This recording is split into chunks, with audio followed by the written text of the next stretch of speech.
The Chicago Bears weren't desperate for salary cap space, so the decision to move on from defensive end DeMarcus Walker must mean that Ryan Poles has big plans ahead for upgrading this pass rush.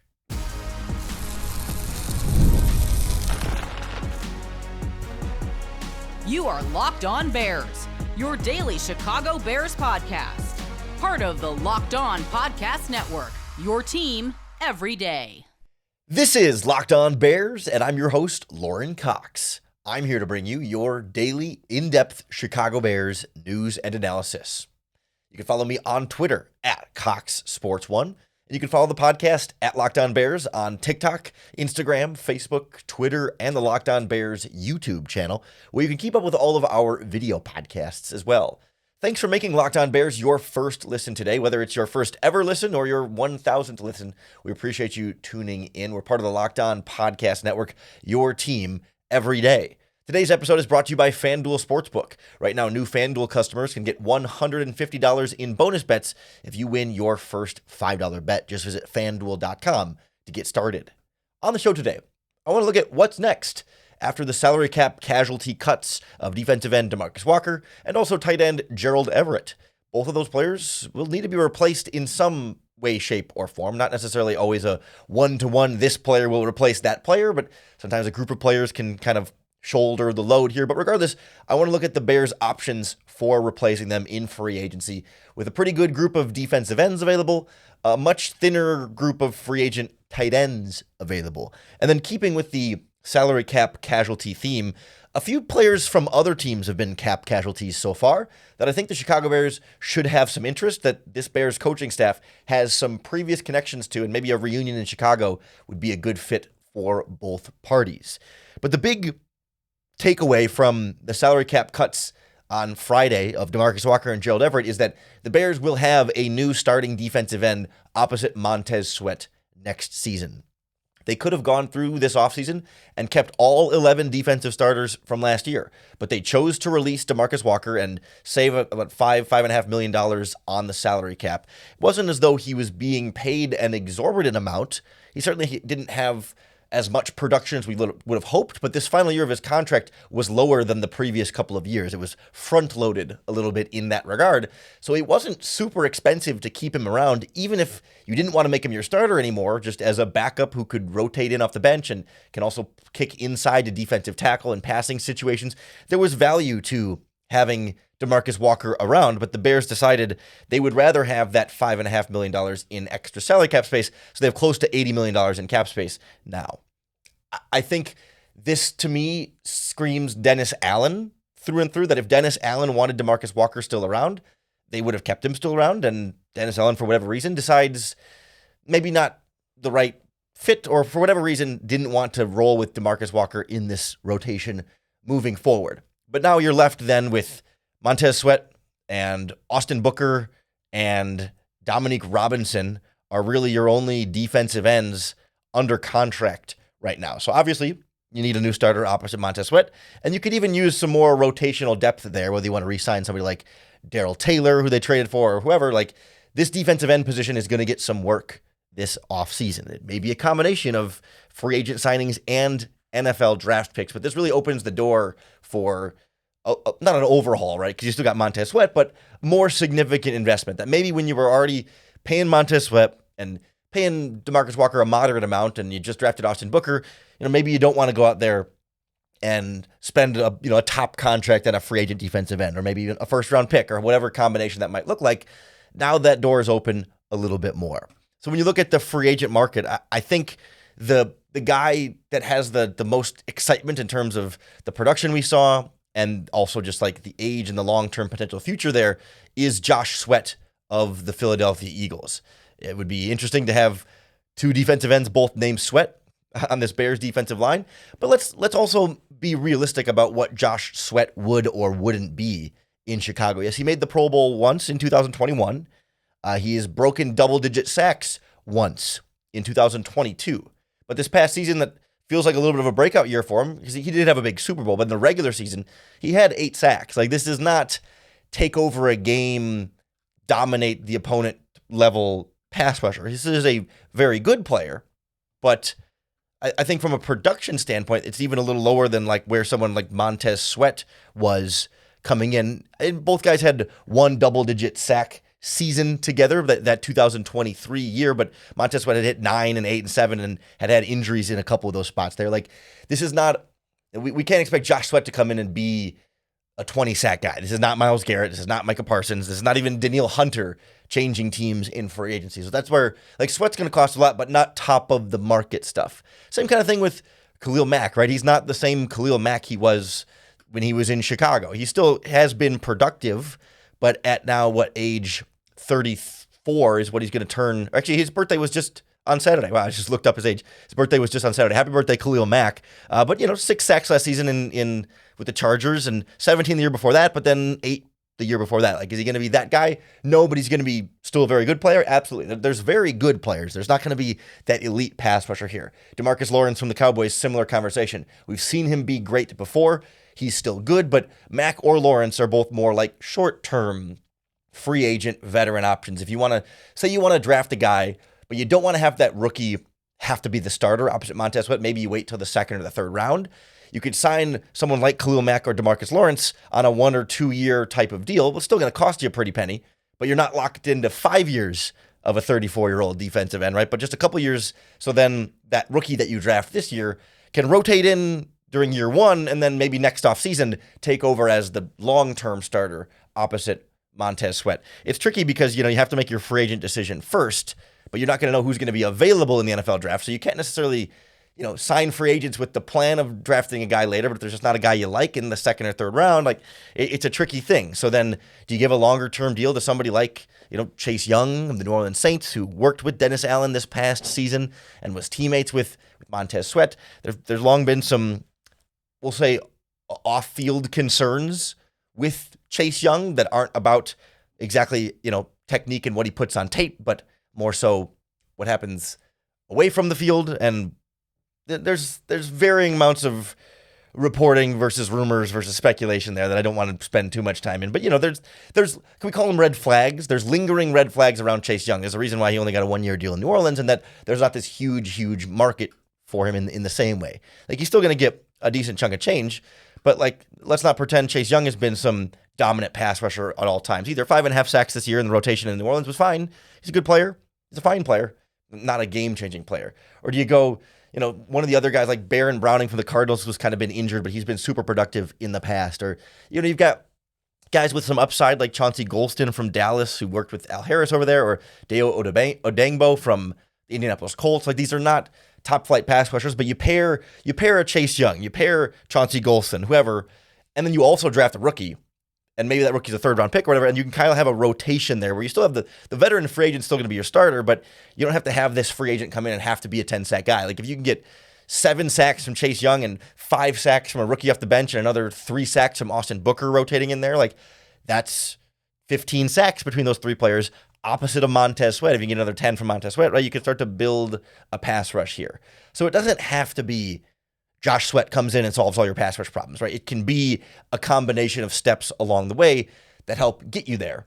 But it just makes me wonder, like, couldn't DeMarcus Walker have been a part of that rotation and a part of that group of steps so that you have more bodies with versatility that can play multiple positions on the defensive line? But again, I come back to feeling like if Dennis Allen wanted him, they could afford to have kept DeMarcus Walker if they really wanted to, and they chose not to. Very different case for tight end Gerald Everett, who was as good as gone probably the moment they fired Shane Waldron. Then Gerald Everett was going to be gone, and the season kind of speaks for itself. But the Bears definitely need other tight ends here. Going to use 2 tight ends regularly in this Ben Johnson offense. So we'll look at what some of the different free agent options are. And a spoiler alert, it's not a group of household names or a lot of talent at the tight end spot that's going to make this a tricky spot this offseason. Next on Locked On Bears.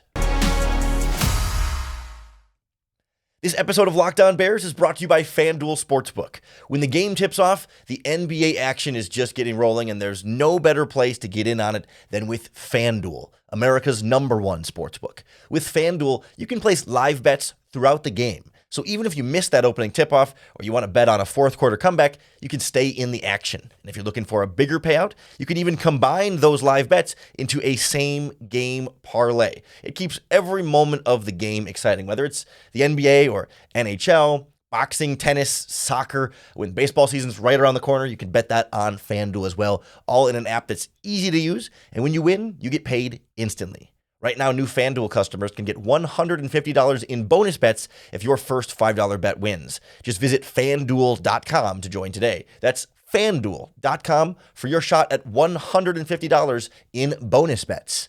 Make every moment more with FanDuel, the official sports betting partner of the NBA. There's some decent starting caliber defensive ends out there that the Bears can piece together a better pass rush and replace DeMarcus Walker without too much trouble. Right? You've got options there. I didn't even mention like Dante Fowler from Washington certainly has some connections to this coaching staff. A couple of interior guys that are going to be possibilities as well. Teno passing from the Saints. Like there's Marcus Davenport from the Saints and the Lions. Like those are guys that you've got options. Tight end, much slimmer pickings there. And at least this felt much more necessary, right? You're saving like $6 or $7 million or whatever it is for releasing Gerald Everett, and he very, very clearly and obviously did not live up to the contract that the Bears signed him to. 8 catches, 36 yards this season. A player that was brought in essentially by Shane Waldron because he had spent a year with him with the Seahawks and then a couple of years together with the Rams before that. It was supposed to be a more dynamic number 2 pass-catching option to pair with Cole Kmet. The potential was always there. I mean, he's a guy who's had 500 yards receiving before and 10 yards of reception. Like having 2 tight ends that can be weapons in Kmet and Gerald Everett, like it made a lot of sense to want a player like that in this offense. They just couldn't get any production out of it whatsoever and wasted a lot of money on that. So there was never a chance of Gerald Everett coming back again this season with his coach being gone and his production being that bad. This was a move that was going to happen no matter what, whereas DeMarcus Walker was a little bit more up in the air. But now that Gerald Everett's gone, the only tight end on the Chicago Bears roster right now under contract is Cole Kmet. So you're going to have to do some work at this position this offseason. I think they have I lied. They have a couple of guys on reserve future contracts that are training camp bodies, but the only NFL experienced tight ends is Cole Kmet. So you're going to need to sign a number 2. You're going to need to either re-sign Mercedes Lewis or go out and find a number 3 tight end. I guess Steven Carlson from last year is also a free agent if you want to bring him back. But like we know that Ben Johnson's going to use a decent amount of 2 tight ends. It's not like crazy, but as much as 30% of the time on offense, they'll bring a second tight end out on the field. In Detroit, they've never had great second tight ends. They've been rolling with the same. They've changed starters, but the number 2 tight end has been Brock Wright pretty much his whole time there, an undrafted free agent in 2021 who worked his way up into that number 2 role. Of course, they transitioned from T.J. Hawkinson to Sam Laporta, and don't look back there, but it's not as though Ben Johnson requires the number 2 tight end to be even what we thought Gerald Everett would be. Like if you're a guy who can catch it when you run the little dump off and you block a little bit, I think they'll be fine. So it's not the end of the world that the free agent tight end class is weak, but it does mean that other teams that are more desperate for tight end, might start to take some of these guys out of your range here, because it's not like. If you look at the free agent tight ends, it's no one who you would want on your fantasy team, and that's a good sign, or that's an accurate read of like how good is this free agent market. I mean, it's Juwan Johnson from the Saints, who is kind of there. He rotated in, right? Like not number 2, but they use Foster Moreau as kind of their starter, but they use both, and then Taysom Hill. They kind of use the tight ends a lot over there. Mike Gesicki, who was once very productive for the Miami Dolphins back in the day, but spent this past season with the Cincinnati Bengals as with rotating with Drew Sample and Eric All. Like he's okay. Like, but if he's on your fantasy team, you're like, we have a rough week at tight end. Or Tyler Conklin from the Jets is kind of in that same category. Like, yes, this is a starting tight end in the NFL, but not a great starting tight end in the NFL. And then like Austin Hooper from the Patriots is always a solid guy in there. Jordan Atkins from the Cleveland Browns has been a kind of quietly productive number 2 tight end behind David Njoku there for a little while. And he's a name to keep an eye on here, just as someone who you might not have heard of Jordan Atkins, but he'll get you 300 yards. And that's more than 3 times what Gerald Everett got you last season. I mentioned Juwan Johnson earlier in the podcast like a couple weeks ago, because coming from the New Orleans Saints, he worked with Declan Doyle, the Bears offensive coordinator. He worked with offensive line coach Dan Rochar. Because the tight end market is so thin, someone like Juwan Johnson could end up getting priced out of the Bears' price range here, because it's tricky because Juwan Johnson has, his best year was this past season at 548 yards, like a decent year for them off the bench. So if a team needs a starting caliber tight end, they might give him $8-9 million a year, and that's more than the Bears gave Gerald Everett, right? So maybe he gets priced out there, and we'll see kind of how Mike Gesicki's market ends up looking. It might just be a supply and demand thing where if enough teams just feel like, man, we got to get somebody in free agency, another good year from Gesicki at 665 yards, like he might get priced out of the Bears range. Like Tyler Conklin starts to come down a little bit more towards, the sort of like borderline number one, number two, where, he's been a starter for them, but not as crazy productive as some of these other guys. But still, if he's getting $7 or $8 million, I think the Bears are going to want to go a little bit cheaper here. It may end up being another Brock Wright type of player where the Bears sign a number two tight end and you're like, who's that? Okay, and you look him up and like, okay, he's been a backup on some teams before. Like that's why I threw somebody like Jordan Atkins in here. I don't think there's a real specific connection to the Bears coaching staff, but if you just want a solid guy who gets you 300-400 yards a year off the bench, who's more than just a inline blocker who doesn't do much else, like I think there's some real potential there to squeeze more out of that and to give this offense a more productive player at that spot. The problem is like Atkins is 33, so maybe the Bears want to go younger here, and certainly the NFL draft has a pretty darn good crop of tight ends again, especially at the top there. So maybe you sign an older guy and then you draft a guy and there's your number two and there's your number three and kind of have them battle it out over the course of the year. I certainly don't know that I would want to use a draft pick on a tight end, in the first 3 rounds, just because of how much else the Bears need to use those draft picks on. But, you've got a 5th round pick, a 6th round pick, and 2 7th round picks. If you can grab a decent tight end in a decent tight end draft later here and sign somebody to be your number 2, have that rookie kind of be your number 3, but they can kind of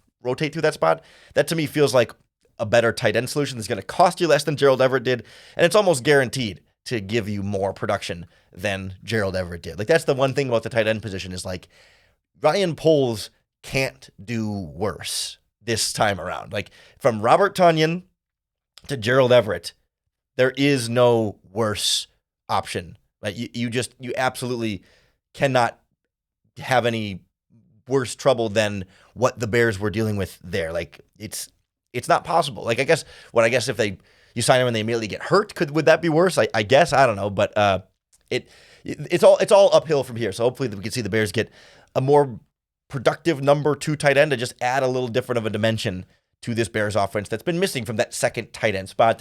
But that's part of the Ben Johnson magic of trying to get everybody in this offense more productive than they were this past season. I even think Ben Johnson probably could have got more out of Gerald Everett, but maybe just not at the price tag that he was already lined up to make here.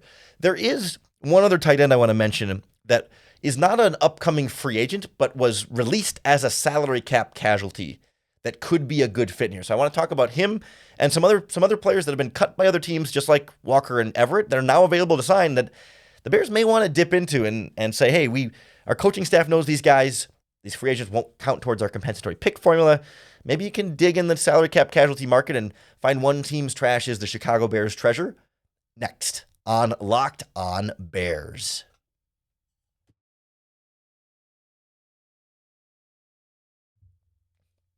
Last offseason, the Chicago Bears signed Kevin Byard before free agency started because Kevin Byard had been released by the Philadelphia Eagles as a salary cap casualty.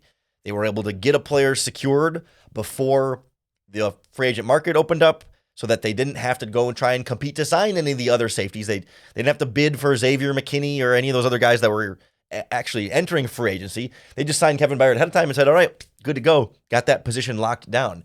And it wouldn't surprise me if Ryan Poles dabbles in that salary cap casualty market again this time around, because even already, before you even get to March, there's a handful of guys that have been cut by other teams that have connections to the Chicago Bears coaching staff and also wouldn't be bad fits for what the Bears need. I think the big headliner for me that would make the most sense, depending on, it'll depend on what the price tag ends up looking like. But I think at this stage of his career, it's a real possibility. Sheldon Rankins was released by the Cincinnati Bengals. He played only 7 games for them this season. I believe he was dealing with an injury.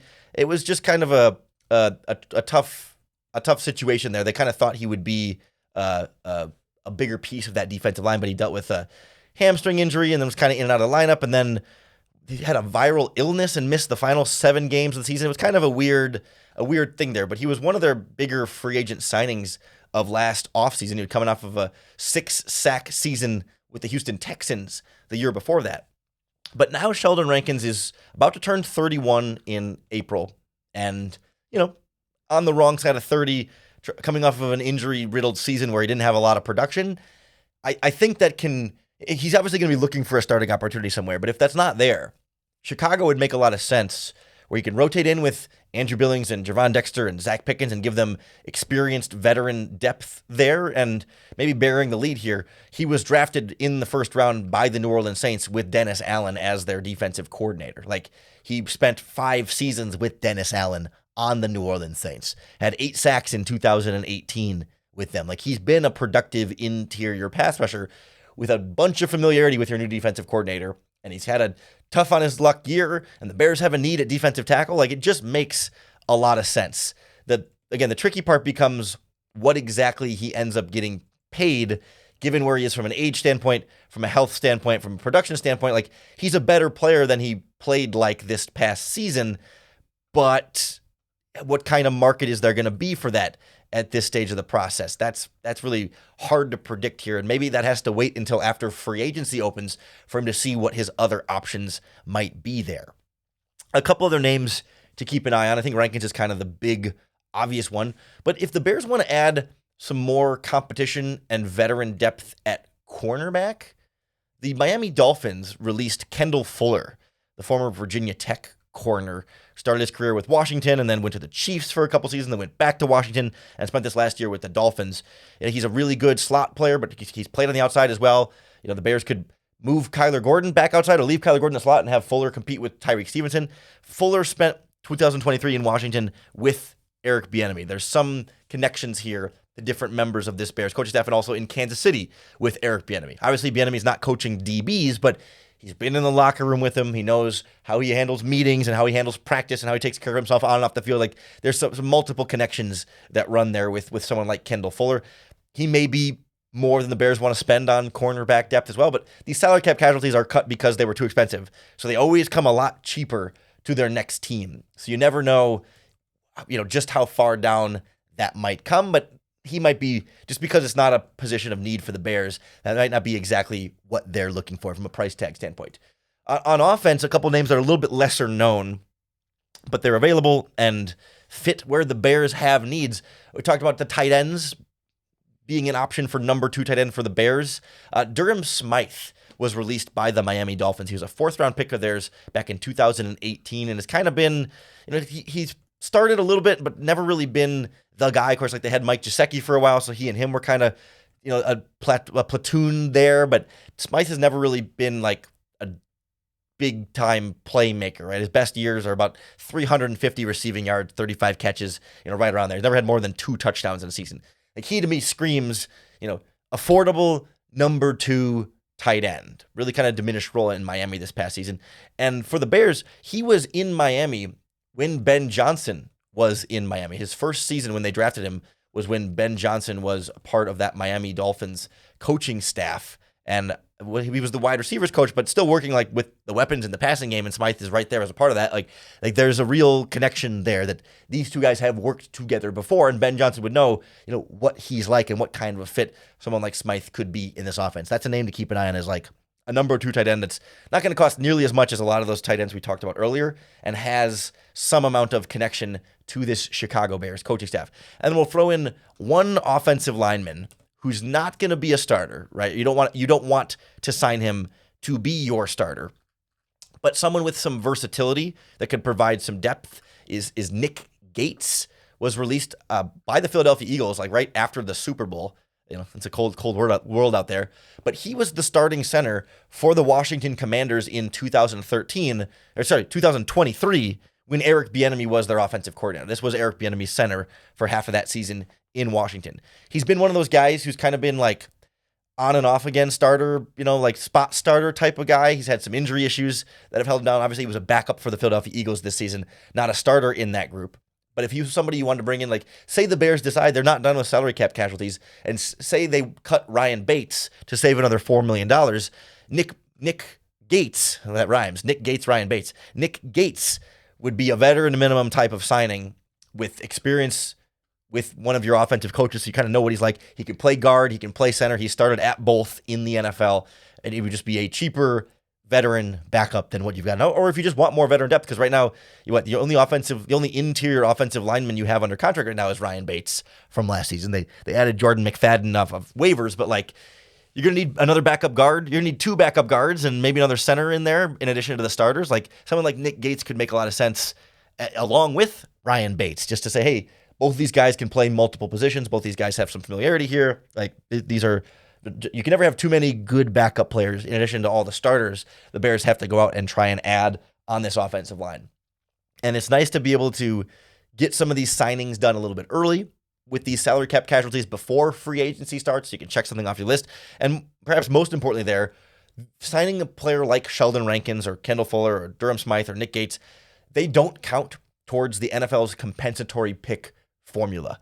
Without getting too in the weeds on compensatory picks, when free agency starts, every player you sign and every player you lose counts as a certain value. And if you lose more than you sign, then you get those compensatory picks at the end of the 3rd, 4th, 5th, 6th, 7th round. If you sign more than you lose, then you're not going to get compensatory picks.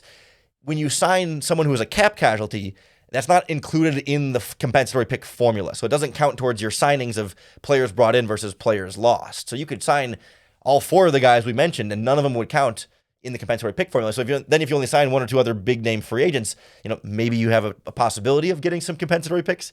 I'm guessing, given where the Bears free agent pool stands and where their salary cap space stands, I'm not anticipating this will be an offseason where the Bears will get compensatory picks. Right? They're likely to hand a big contract out to an offensive lineman or 2. They're likely to hand out a decent-sized contract to a pass rusher. And none of the Bears' own free agents, not very many of the Bears' own free agents are going to get big deals. Keenan Allen might get decent money on a short-term deal. Tevin Jenkins, it's hard to predict. He'll probably get some money on a deal, but that's about it. Like those 2 guys are the only players that will generate some real compensatory pick possibility. So if the Bears sign more than 2 outside free agents that have decent-sized contracts, you're really not getting a compensatory pick. So like if you sign 2 offensive linemen and 2 defensive linemen and a tight end or a wide receiver, then you're not even going to have a shot at a compensatory pick. So I don't think that will be a big factor for the Bears this offseason, unfortunately. You'd like to get to the point in the team-building process where you're not signing very many outside free agents to big contracts and that you're getting compensatory picks to keep building your team through the draft, but that's not where Chicago is at this point in the team-building process.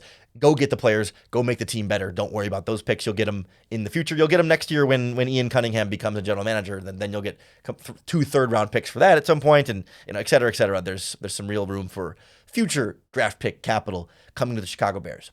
But in the meantime, that's where things stand after the releases of DeMarcus Walker and Gerald Everett. If the Bears make any other substantial salary cap decisions, you can be sure we're going to break it down for you right here on the Locked On Bears podcast. So make sure you hit the subscribe button on YouTube or wherever you listen to podcasts, because that's going to be the best way to keep up with all of our daily, in-depth Chicago Bears news and analysis. Thanks for making Locked On Bears your first listen today. We're part of the Locked On Podcast Network, your team every day. Come on back tomorrow and make Locked On Bears your first listen once again. We're going to preview the NFL Scouting Combine. I am then flying to Indianapolis for the NFL Combine tomorrow. And the rest of the podcast this week will be from Indianapolis. We'll hear from Brian Poles and Ben Johnson on Tuesday, I believe. So that'll come out on Wednesday's podcast. We'll get on-field drills. We'll talk to prospects as well. Lots of goodies coming your way. Some NFL draft talk in the very near future here on Locked On Bears. So make us your first listen each and every day for another opportunity to bear down.